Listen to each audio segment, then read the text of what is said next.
Hace unos días pasó algo que llevo esperando más de 13 años. Y curiosamente ocurrió mientras estaba viendo una serie. No estaba editando, no estaba grabando, no estaba celebrando nada. Estaba viendo una serie, acostado, viendo Ted Lasso. Una serie que habla de creer cuando nadie más lo está haciendo. Sobre seguir adelante incluso cuando las cosas no salen como esperabas. Y en un momento tomé el celular, revisé YouTube como de costumbre y ahí estaba. Había llegado a los 1000 suscriptores. Y sí, debo confesarlo, se me salió una lágrima. No porque 1000 suscriptores sea una cifra extraordinaria, yo creo que incluso para la gran mayoría no lo es, pero cuando tardas más de 13 años en conseguirlo, deja de ser un número. Se empieza a convertir en una historia y hoy quiero contarte esa historia. Porque creo que estos 1000 suscriptores no representan lo que muchas personas van a pensar que es, simplemente un número, sino que representa algo mucho más importante. Si les soy sincero, nunca creí que algún día iba a hacer un video hablando sobre esto. No porque no quisiera llegar a esta cifra de suscriptores, al contrario, lo esperaba hace mucho tiempo. Uno siempre va viendo el canal cómo puede ir creciendo poco a poco los suscriptores y en algún momento obviamente se va a llegar a esa cifra. A algunos les toma meses, a algunos les toma días, años, y a mí me tomó cerca de 13 años. Pero aquí viene lo curioso, si yo hace 13 años le hubiera dicho al Claudio de ese entonces, oye, te va a tomar 13 años llegar a los 1000 suscriptores, de seguro que ni siquiera lo hubiese intentado. Y hoy pienso exactamente lo contrario. Y para poder contar eso tengo que retroceder un montón de años hacia atrás. Porque la historia de este canal nunca empezó con YouTube o tener esa cifra en mi mente cuando era un pequeño, sino que empezó conmigo, de lo que estaba viviendo en ese momento. Empezó con un niño que tenía una autoestima muy baja, con un niño que no soportaba verse en fotografías. Subí una foto en Facebook y lo único que hacía era buscar exactamente qué es lo que no me gustaba de mí. E incluso muchas veces me borraba directamente la cara. ¿Y cómo me empecé a dar cuenta de esto? Cuando yo estudiaba psicología y creo que iba como en segundo o tercer año, empezamos a ver los trastornos de la conducta alimentaria. Y me empecé a dar cuenta de que muchos de esos síntomas yo los tenía. Cumplía con muchos criterios, llegaba a la casa a hacer ejercicio forzosamente, no comía casi nada, estaba obsesionado con la imagen, una dimorfia corporal. Y lo que más me impresionó es que al estar revisando esa asignatura y en ese trastorno específicamente, fui a revisar ese Facebook antiguo. Como se me perdió la clave, todavía estaba vigente y no se había cerrado. Entonces empiezo a revisar las fotos y me doy cuenta que todas las fotos que subía parecía eliminándome la cara. Y empecé a recordar cómo me sentía en ese entonces. Y entendí que llevaba un tiempo bien prolongado peleándome conmigo mismo. Y dentro de las conversaciones que tenía con amistades, hubo una en específico que cambió mucho la forma en cómo me estaba percibiendo a mí mismo. Fue una conversación bastante reveladora que cambió cómo estaba viendo las cosas, qué es lo que pensaba de mí y qué es lo que percibía de mí mismo. Y ese amigo me dijo a mí, no somos una foto, somos un video. Y yo me quedé pensando obviamente, ¿cómo es posible que seamos un video y no seamos una foto si al final la gente ve fotos? Pero en ese entonces empecé a descubrir y me empezó a explicar que somos gestos, somos movimientos, somos tono de voz, somos formas gesticulares, somos personalidad, humor, somos gente que está constantemente en movimiento y no solamente en un frame. Y ahí fue cuando dejé de buscar verme bien en una foto y ahí fue como empecé a grabarme y a empezar a hablar delante de una cámara y fue como entonces YouTube se empezó a convertir como en esta especie de terapia en donde iba cambiando el cómo me iba percibiendo a mí mismo.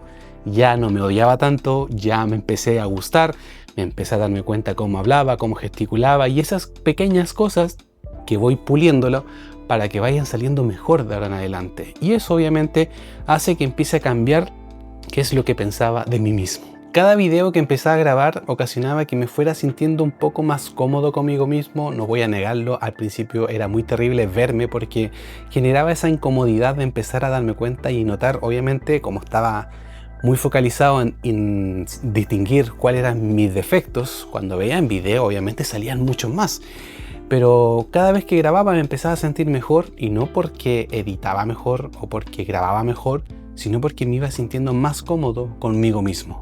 Y cuando abrí el canal lo que pensaba era en ser actor, me gustaba el cine, me gustaba hacer sketch, humor, incluso los primeros momentos para poder armar un canal de YouTube fue haciendo humor, comentarios, reaccionando a cosas, haciendo sketch, cámara indiscreta y eso fue las primeras formas de yo acercarme a grabar contenido. Y recuerdo obviamente el primer video que subí y la verdad es que uno lo puede ver y era una calidad terrible si uno lo ve desde la parte audiovisual, el sonido, la calidad del guión, no había nada bueno. pero lo único que me daba como esta sensación de tranquilidad era que me estaba animando a algo que evitaba mucho tiempo de ver.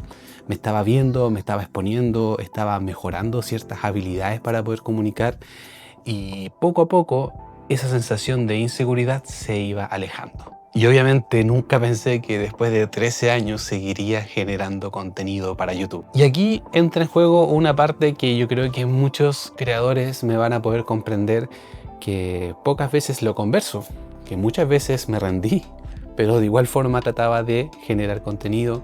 Muchas veces sentí que estaba fracasando, que esto no era para mí. Muchas veces pensé que mejor me dedico a otra cosa y dejo de perder tiempo generando contenido si al final nadie lo está viendo.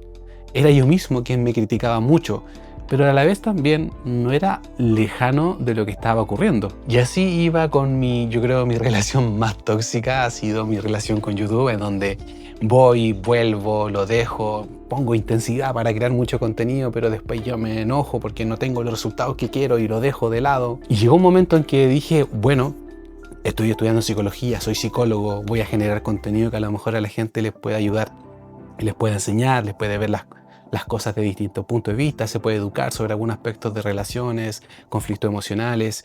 Y la verdad es que obviamente también creo yo que los contenidos eran muy buenos, pero no tenían las visitas que yo esperaba. Y ahí es cuando uno empieza a preguntarse si es que de verdad vale la pena seguir creando contenido. Y en terapia había algo que igual generaba una sensación de que todo lo que estaba creando tenía un propósito.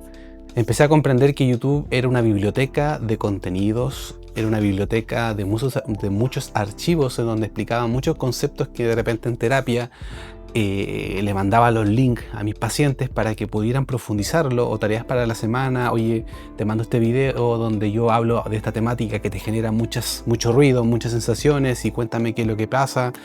Y era una biblioteca de recursos. Era una nube gratuita que no tenías que pagar, porque ahí podías alojar videos, alojar contenido, y al final se terminaba convirtiendo en una biblioteca completa de recursos que tú podías utilizar. O simplemente había gente que por Instagram me preguntaba, oye Claudio, ¿qué piensas de esto? Para no escribir un texto tan grande, le terminaba mandando un link de YouTube donde explicaba esas situaciones que a la gente le estaban generando conflicto. Y ahí también empecé a reconectar con ciertas cosas que había olvidado.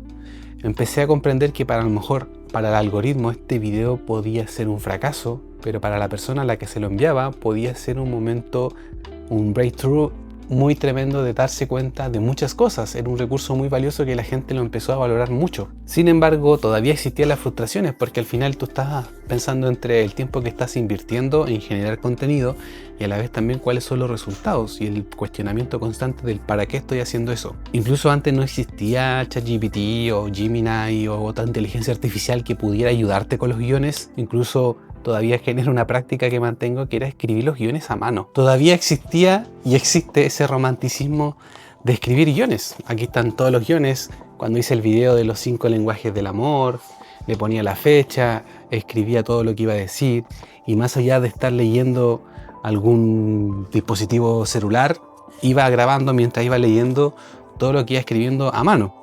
Ahora igual obviamente la cosa es distinta, donde uno se apoya de la inteligencia artificial para que te pueda dar un poco de estructura, porque al final cuando uno escribe a lo mejor deja fluir las ideas, pero esas ideas no tienen un hilo conductor tan claro que ayude a la gente a sostenerse en el video. Y durante mucho tiempo pensé que era un tema de suerte, de que he tenido mala suerte y espero que algún día alguien pueda descubrirme a mí como el youtuber que habla de psicología, sintiendo que alguien no me ha descubierto, como si existiera algún botón mágico donde alguien particular iba a ver mi video y ese video iba a explotar y me iba a ser súper conocido y referente en psicología dentro de YouTube. Hasta que entendí algo bastante incómodo, es que no era suerte, era falta de responsabilidad, porque obviamente habían videos bastante buenos que incluso yo los veo ahora y digo, oye, ese video está súper bueno, pero algo había que no estaba funcionando. ¿Y por qué estaba ocurriendo eso? Si el contenido era bueno, ¿por qué la gente no lo veía? Y obviamente no iba a verlo, no iba a hacer clic si es que la miniatura, por ejemplo, no era la buena, si es que el título no era el indicado. Sin embargo, algo que cambió la forma en cómo veía mi YouTube no eran las miniaturas, no eran los títulos, no era el SEO, fue dejar de obsesionarme por el resultado y empezar a enamorarme del proceso, dejar de preguntarme cuántas visitas voy a tener, cuántas personas van a ver mi video y se van a suscribir. Y me empecé a preguntar, bueno, ¿qué es lo que yo he aprendido durante estos cerca de 13 años que puede hacer que mejore mi próximo video. Porque cuando uno solo persigue los números nunca es suficiente. Pero cuando uno decide mejorar, cada video que subes ya es una victoria por sí sola. Hace un tiempo subí un video donde algo que me había acompañado hace un montón de tiempo, en donde no sabía qué nicho escoger ni qué específicamente va a tratar mi canal de YouTube. Y todo esto ha hecho que yo vaya reflexionando más allá de las visitas que estoy teniendo, sino de quién estoy siendo como persona. Y ahí es donde yo he podido encontrar este punto entre que soy un psicólogo que reflexiona sobre temáticas de viajes, tecnologías y lifestyle, así como también, como soy un psicólogo, puedo ir contando mi experiencia de freelance porque acabo de renunciar y voy encontrando esa capa de profundidad que puede ser más compleja de entender. Y yo sé que hay un público que le encanta este tipo de cosas, de reflexionar, de no irse a las características de un dispositivo, sino que qué es lo que va a significar este dispositivo para mí, porque tengamos algo en claro, si al final no todas las personas que están buscando una review, un unboxing, significa que tienen mucho dinero para poder decir, sí, me voy a comprar este dispositivo y si no me gusta lo voy a cambiar por este otro. Muchas veces estamos decidiendo por un dispositivo y buscamos 10 videos de 10 youtubers distintos, pero lo que empezamos a ver que es el significado que le vamos a dar a esa compra más allá de basarnos en las características. Entonces ahí es donde voy encontrando ese punto en donde mi contenido lo voy dirigiendo para cosas que son como más profundas, cosas de reflexiones, de vida, cuestionamientos de cosas que nosotros como humanos, simples humanos, estamos atravesando. Y es por eso que hoy creo que voy encontrando ese punto de entender un poco qué es lo que yo quiero decir. No creo hacer videos de viajes, no creo hacer videos de tecnología, ni tampoco específicamente de psicología como tal. Creo que hago videos sobre la vida. Y a veces la vida se parece a un dron, otras veces las decisiones más importantes de tu vida se pueden significar en la compra de un MacBook. En las cosas que estás atravesando pueden asociarse a lo que significa un volcán, un humedal, o el hecho de soltar puede significar y asociarse a lo que tuvieron que soltar las personas que vivían en Sewell y tuvieron que ser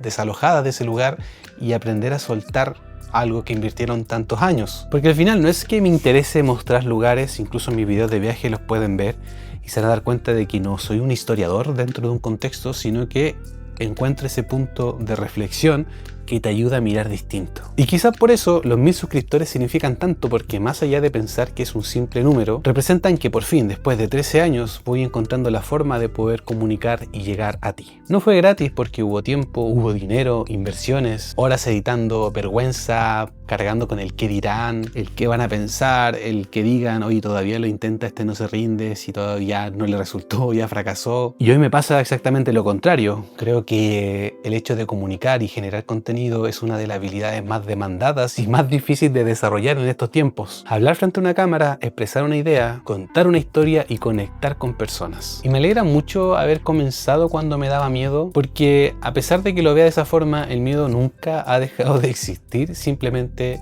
dejó de tomar decisiones por mí. También hubo otra cosa que entendí, obviamente con el tiempo, es que si hubiese tenido todas las ventajas de una persona a la edad de 13 años, hubiese tenido la mejor cámara, un buen computador para editar, un buen micrófono o un internet bueno para poder subir las cosas, quizás no hubiese tenido la misma percepción que tengo ahora de crear contenido, y solamente me queda agradecer porque fue así.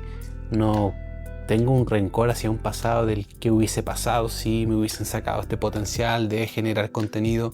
No, lo veo que como algo desde la madurez. Creo que ahora me siento un poco maduro para poder saber cómo comunicar, porque si me hubiese dado a conocer cuando tenía 20 años, de seguro hubiese tenido tanta exposición de que me hubiese arrepentido de cosas que hubiesen viralizado o mostrado de mí.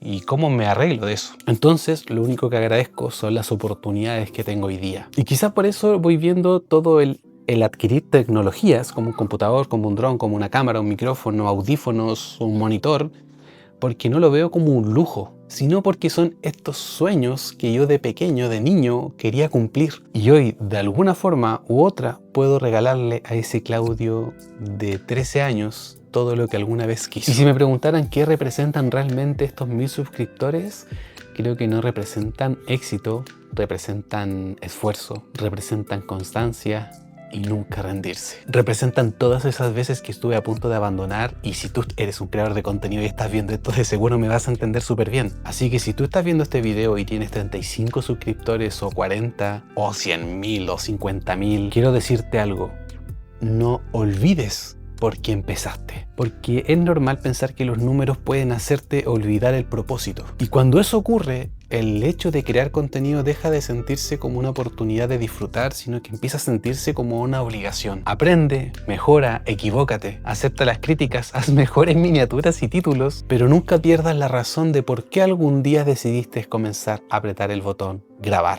porque esa es la razón que va a sostener mucho más de lo que un algoritmo puede sostener. Y ahora que miro hacia atrás, puedo ver algo que era incapaz de ver antes. Yo nunca estuve persiguiendo 1000 suscriptores, sino que estaba persiguiendo ser la persona que podía conseguirlos. Y creo que ese ha sido el verdadero logro. Y lo curioso es que 1000 suscriptores, yo sé, puede sonar muy poco, pero no se considera como una meta, sino que como un comienzo. ¿Por qué? Porque siento que por primera vez dentro de lo que llevo en estos más de 13 años, no estoy tratando de descubrir qué contenido quiero hacer. Empiezo a sentir que simplemente estoy siendo un creador de contenidos. Y si algo he aprendido durante estos 13 años, es que las mejores historias nunca terminan cuando alcanzas un número. Empiezan cuando descubres por qué decidiste seguir contando historias antes de fijarte en cualquier cifra. Así que ahora voy a hacer algo que llevo haciendo un montón de tiempo, a que te invito a suscribirte, a que le des like y que nos vemos en un próximo video. Adiós.